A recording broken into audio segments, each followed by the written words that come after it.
जय हिंद। आप सभी साथियों का आपके अपने YouTube channel Jha exam page पे स्वागत है। मैं आपके साथ राकेश झा। साथियों, यदि तन पे वर्दी पहनने का शौक है, एज आपका 18 से 28 के बीच में है, हाइट थोड़ा छोटा है, तो आप सबके लिए साथी बेहतर मौका है। साथी आरपीएफ का फॉर्म यानी आरपीएफ रेलवे प्रोटेक्शन फोर्स का फॉर्म 15 अप्रैल से लेकर के 14 मई के बीच में भरा जाएगा। इस वीडियो के माध्यम से मैं आपको ये भी बताऊंगा जो आपका हाइट कितना चाहिए, इसमें सीबीटी में कितने नंबर का प्रश्न पूछा जाता है, फिजिकल में क्या क्या होता है, कितना दौड़ है, लॉन्ग जंप कितना है, हाई जंप कितना है, फॉर्म भरने टाइम में आपको कितना पैसा लगेगा, ये सारे जानकारी मैं आपको इस वीडियो के माध्यम से बताने वाला हूँ। यदि आप इस चैनल पर नए हैं तो निश्चित रूप से चैनल को सब्सक्राइब कीजिएगा, वीडियो को लाइक कीजिएगा और वीडियो में शुरू से अंत तक जरूर बने रहिएगा। उसके बावजूद यदि आपको कोई कन्फ्यूजन हो तो आप निश्चित रूप से कमेंट करके पूछ सकते हैं। तो साथ ही मैं बात करता हूं आरपीएफ की वैकेंसी 2024 के बारे में। आरपीएफ रेलवे प्रोटेक्शन फोर्स, इसमें पोस्ट है मेरे दोस्त 4208, 4208। अब आप घबरा गए होंगे जो इतना ही पोस्ट क्यों है, तो साथी घबराना नहीं। CHSL में जो वैकेंसी आया है उसमें सिर्फ 3700 पोस्ट है, 3712 ही है, और उसमें दिव्यांग से लेकर के बुढ़ांग तक भरते हैं। बुढ़ांग मतलब जिनका एज रहता है वो भी भरते हैं, MSc किए हुए हैं वो भी भर देते हैं। और इसमें तो फिजिकल है, आधे भीड़ तो वैसे ही छट गया, जिसका फिजिकल कमजोर रहता है नहीं भर पाएंगे, हाइट कम है नहीं भर पाएंगे। लेकिन CHSL में 3700 पोस्ट आया है, उसके लिए सब खुशी मना रहे हैं। मनाना भी चाहिए क्योंकि ये अपने हाथ की बात नहीं है। यदि कोई है जो बोलेंगे जो मैं सीट बढ़वा दूंगा, बिल्कुल नहीं। जितना पोस्ट आया है उसी पे क्या करना है, खुश होना है और इसी में अपना एक स्थान बनाना है। जो चीज़ अपने हाथ में नहीं है उसके बारे में सोचना ही नहीं है, निरर्थक नहीं सोचिएगा, पढ़ने पे ध्यान दीजिएगा। 4208 पोस्ट कम नहीं है, एक लाइन में लगा दीजिएगा 4200 लोगों को तो बहुत लंबी लाइन लग जाएगी। तो इसलिए घबराना नहीं, पढ़ने पे ध्यान देना है। फॉर्म जो इसका भरा जाएगा 15 अप्रैल से लेकर के 14 मई के बीच, 15 अप्रैल दिन सोमवार से लेकर के 14 मई 2024 के बीच तक फॉर्म भरा जाएगा। लेकिन आप 14 मई के इंतजार में नहीं रहिएगा, पहले फॉर्म भर दीजिएगा, ठीक है। अब मैं यदि कैटेगरी हिसाब से सीट की बात करूं, जो कितना पोस्ट है, सीट नहीं पोस्ट, तो मेल के लिए कितना, मेल का UR यानी अनरिजर्व्ड वाले का 1450, SC से यदि आप मेल हैं तो 536, ST से यदि आप मेल हैं तो 268, OBC से यदि आप मेल हैं तो 966 और EWS से यदि आप मेल हैं तो 357, यानी 3577 पोस्ट मेल के लिए है, 3577 पोस्ट मेल के लिए हैं। अब मैं यदि फीमेल की बात करूं, UR से यदि अनरिजर्व्ड कैटेगरी से हैं तो 256, SC से हैं तो 95, ST से हैं तो 47, OBC से हैं तो 170, EWS से हैं तो 63 और टोटल की बात करूं तो 631। 3577 में 631 को जमा कीजिएगा तो 4208, टोटल पोस्ट 4208। कैटेगरी हिसाब से देखिएगा तो इतना पोस्ट है। अब सुनिए, फी जो लगेगा वो जनरल और OBC वालों का 500 रुपया, घबराना नहीं, आगे बताऊंगा। 400 रुपया रिफंड भी होगा। जनरल और OBC वालों का कितना है, 500 रुपया। SC ST एक्स सर्विसमैन और फीमेल को 250 रुपया। अब ध्यान दीजिए, फॉर्म भरने टाइम में आपको 500 रुपया लिया जाएगा और SC ST एक्स सर्विसमैन और फीमेल है तो 250 रुपया। यहाँ पे आपको ध्यान रखना है, जब आप फॉर्म भरिएगा खुद के पास ATM कार्ड हो तो उससे पेमेंट कीजिएगा, या फिर अपने परिवार के किसी भी सदस्य का ATM कार्ड हो तो उससे पेमेंट कीजिएगा। 400 रुपया आपका रिफंडेबल है। यदि 500 रुपया आपको फॉर्म भरने टाइम में तो 500 रुपया लगेगा, लेकिन 400 रुपया रिफंड कर देगा। रिफंड करेगा कब, जब आप एग्जाम में बैठिएगा तब। ये नहीं जो फॉर्म भर दिए और एग्जाम में नहीं बैठे तो आपका 400 रुपया रिफंड कर देगा, बिल्कुल नहीं करेगा। एग्जाम में आपको बैठना ही पड़ेगा तब 400 रुपया रिफंड करेगा। और 250 वाले खुशी मनाइए जो 250 का 250 रिफंड कर देगा। तो इसलिए आपको करना क्या है, साइबर कैफ़े वाले जो भैया रहते हैं उन पे भरोसा नहीं करना है। फॉर्म भरने वक्त में वो तो भर तो देंगे, 500 रुपया कटवा देंगे, आपसे ले भी लेंगे, लेकिन जब रिफंड होगा तो उन्हीं के अकाउंट में होगा, ये नहीं जो आपके घर पे आएगा। जिस अकाउंट से पैसा कटेगा उसी अकाउंट में रिफंड वाले पैसा आएगा। तो इस बात को ध्यान रखना है। खुद के पास हो तो बहुत बेहतर, नहीं तो परिवार के किसी भी सदस्य का हो उससे करवाइएगा, 400 रुपया रिफंड होगा।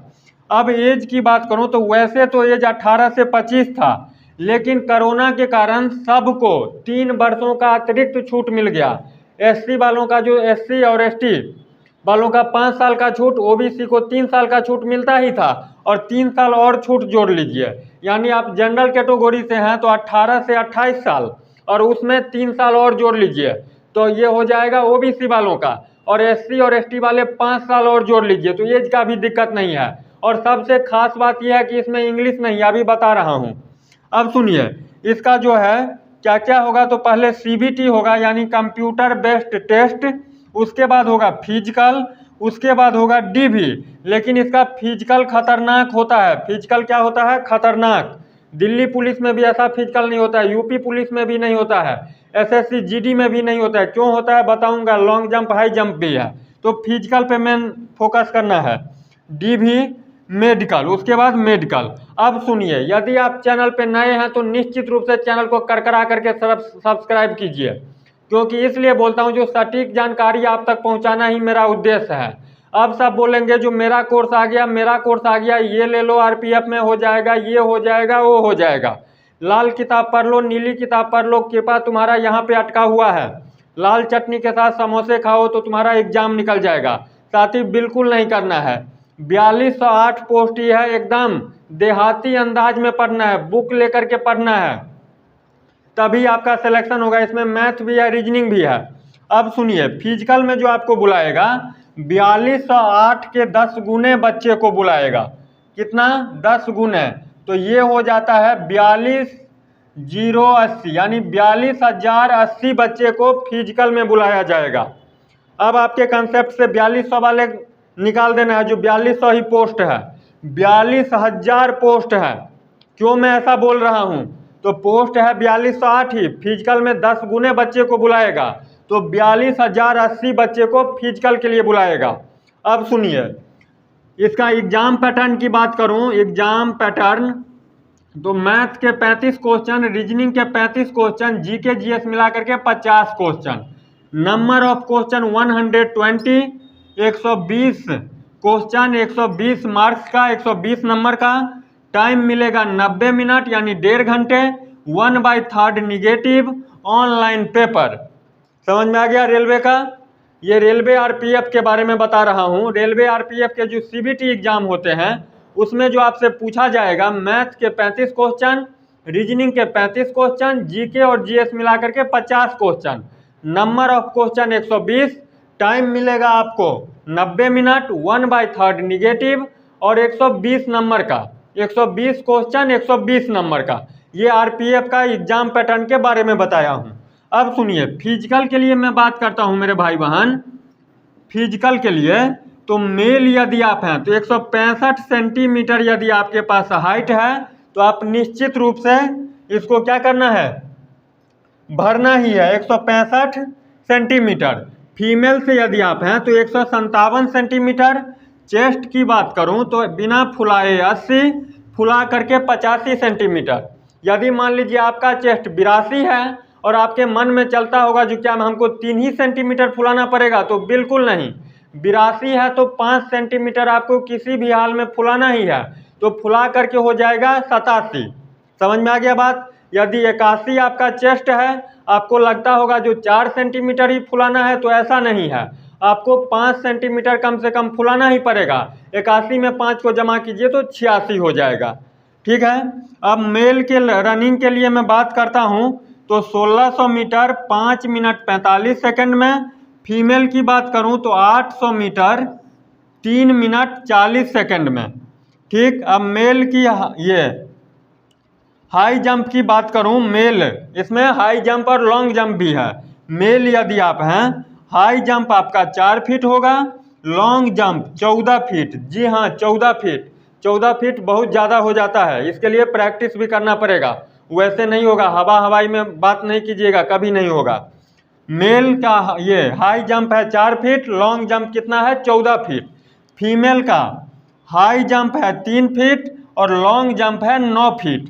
तो कुल मिला करके साथी अब ये कहना है, जो यदि आप 10वीं पास हैं और वर्दी पहनने का सपना देखते हैं, हाइट थोड़ा छोटा है और चाहत है वर्दी की, तो आरपीएफ का फॉर्म 15 अप्रैल से लेकर के 14 मई के बीच में भरा जाएगा, जिसमें 35 नंबर के मैथ, 35 नंबर के रीजनिंग और 50 नंबर के जीके से प्रश्न पूछा जाएगा। 120 क्वेश्चन, 120 नंबर, 90 मिनट टाइम दिया जाएगा। ऑनलाइन पेपर होगा, 1/3 निगेटिव है। फॉर्म भरने टाइम में आपको ओबीसी और जनरल वालों को 500 रुपया लगेगा, एससी, एसटी, एक्स सर्विसमैन और फीमेल को 250 रुपया। एग्जाम आप में जब आप बैठिएगा सीबीटी एग्जाम में तो 400 रुपया आपका रिफंड कर दिया जाएगा। उसी अकाउंट पे रिफंड किया जाएगा जिस अकाउंट से आपने फॉर्म भरा है, पैसा कटवाया है। तो आप यदि इस बीच में है तो निश्चित रूप से इस फॉर्म को भरिए और तन पे जो वर्दी पहनने का सपना है उसको साकार कीजिए। और यदि आप इस चैनल पे नए हैं तो चैनल को भी सब्सक्राइब कीजिए, अपने दोस्तों के साथ शेयर कीजिए। कोई भी डाउट हो तो कमेंट करके ज़रूर पूछिए। मिलते हैं नेक्स्ट वीडियो में, तब तक के लिए बाय बाय, जय हिंद।